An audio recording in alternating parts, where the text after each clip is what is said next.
জাতীয় সংসদ ভবনের দক্ষিণ প্লাজায় শপথ গ্রহণ অনুষ্ঠান শেষ করে বনানীর বাসভবনে ফিরলেন লালমনিরহাট-৩ আসনের সংসদ সদস্য এবং গণপ্রজাতন্ত্রী বাংলাদেশ সরকারের মাননীয় দুর্যোগ ব্যবস্থাপনা ও ত্রাণ মন্ত্রী অধ্যক্ষ আসাদুল হাবিব দুলু।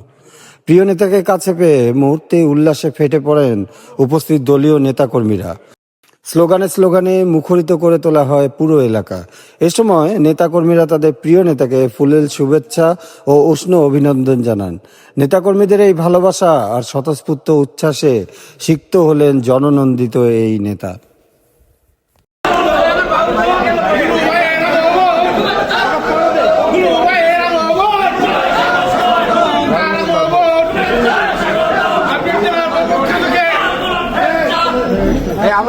দৈনিক আজকের বাংলা .net